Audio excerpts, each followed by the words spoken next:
que, pegando aqui um gancho que o Atos levanta, ele levanta questões fundamentais, né, da questão da liberdade, da conquista dos espaços, das reivindicações, de condições de uma vida digna e a questão da liberdade.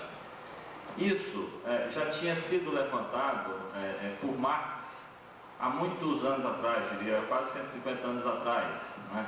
Não é que tem novidade, é um tema candente, é um tema que está sendo debatido com muito vigor a partir das experiências socialistas.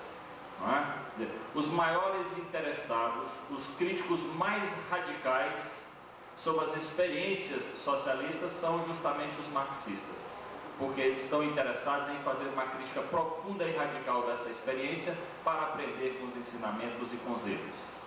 E há um debate bastante produtivo, salutar, e que infelizmente no Brasil a gente fica um pouco na periferia.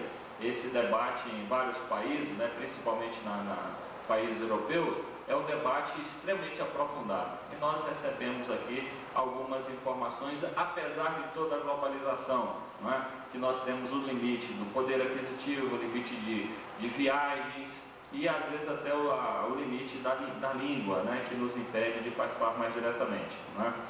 Essas questões que se levantam dos limites existentes, das dificuldades, sem dúvida nenhuma que uma análise realista, nós vamos observar que essas contradições elas existem e vão persistir por algum tempo até que nós tenhamos condições de resolver essas contradições. Não é? Porque do fundamental que nós almejamos é viver felizes, né? Que o outro também possa viver feliz, e claro que numa sociedade onde todos possam viver com dignidade e felizes, nós estamos seguros para sair à rua, para ter uma amizade ao lado, ou seja, nós podemos viver bem, que é muito diferente dessa sociedade onde nós não podemos parar no semáforo à noite porque corremos o risco de ser assaltado. A mulher, uma moça, não pode sair sozinha, né? Atravessar, agora iluminar a praça, né? Algum tempo atravessar essa praça universitária aqui, no ano passado, era um perigo, né? Quer dizer, não é esse tipo de sociedade que nós queremos. E sem dúvida nenhuma, tanto Rousseau, com as suas debilidades, sua contextualização histórica, ele aponta essa perspectiva, limitada historicamente, não é? Mas o objetivo dele não era legitimar aquela sociedade existente. Ele faz uma crítica radical e profunda à sociedade existente, não é? Diferente de Hobbes e Locke, que eram muito mais propagandistas, não é? Daquela sociedade que estava se organizando e se estabelecendo. É o seguinte, o Marx, quando ele propôs esse poder proletário, a ditadura do proletariado, para substituir o poder dos capitalistas, ou seja, o poder da maioria contra a ditadura capitalista, mesmo que esse poder da maioria fosse monocrático, autoritário, um único centro de poder, ele fez isso, teorizou isso na Alemanha e na Inglaterra, os países mais avançados daquele tempo, onde havia sociedade, uma sociedade bem mais desenvolvida, inclusive com isso que eu chamo embriões de pluralismo naquela sociedade, embriões, não como é hoje, com vários centros de poder distribuídos na sociedade, mas havia isso mais na Alemanha e na Inglaterra. E o Marx dizia, a revolução socialista vai surgir primeiro aqui. Ele achava que seria Inglaterra ou Alemanha. O problema é que não aconteceu assim. O primeiro lugar que o socialismo são vitoriosos foi na Rússia, depois na China, ou seja, países pobres, atrasados. E esse foi um dos grandes problemas do socialismo, que além dele ter em si essa questão do autoritarismo, da maioria, sem articular bem com o problema da liberdade, sobre o qual eu já falei, ele ainda teve entre aspas, o azar de acontecer não nos países ricos, com maior desenvolvimento da sociedade, no sentido de controlar, de exigir a liberdade articulada com a democracia, mas ele aconteceu nos países pobres, E nesses países pobres, nunca tinha havido democracia.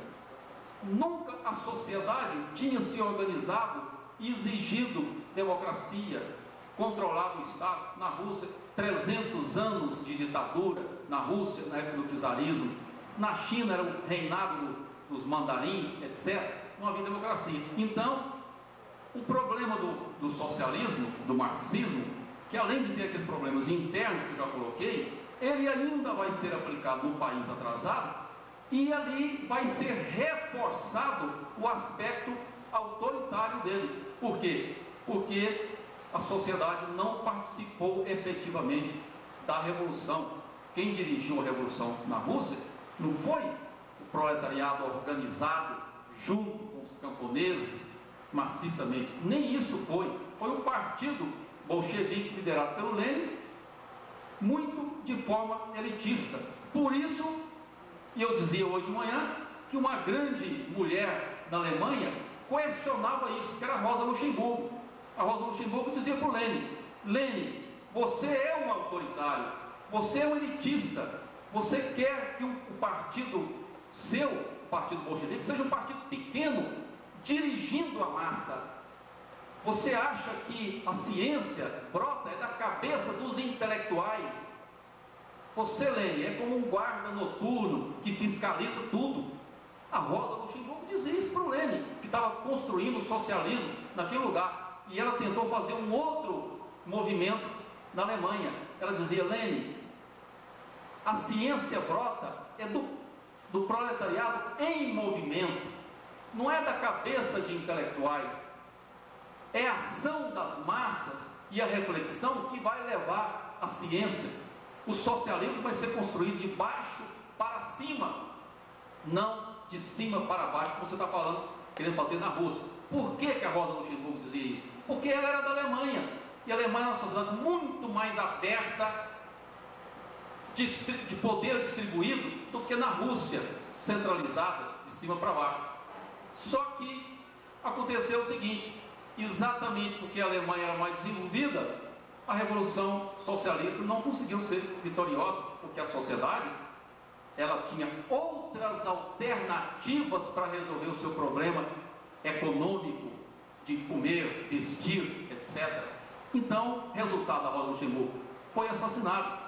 Na Rússia, como a sociedade não encontrou outras alternativas para resolver o seu problema imediato, de comida, etc., ela seguiu a Revolução Leninista, que foi de cima para baixo. Por isso que não houve sustentação histórica na União Soviética para manter o socialismo, porque ele era centralizado de cima para baixo. Um dos livros mais importantes que eu li na minha vida se chama Luta de Classe na União Soviética, escrito por um francês chamado Charles Bettelheim. Antes de acontecer o que aconteceu na União Soviética, ele disse que ia acontecer.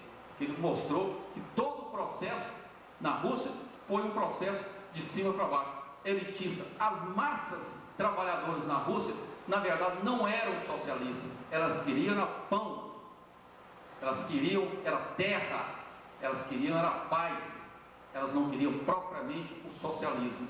Ou seja, o socialismo não deu certo nesses países, tipo Rússia, China, Cuba e etc., porque ele, primeiro, não é expressão profunda da vontade da maioria. E mesmo que fosse expressão profunda da vontade da maioria, ele teria que resolver aquela questão da liberdade. Terminando então, onde houver miséria e fome, vai haver revolução socialista, mesmo que ela seja de cima para baixo.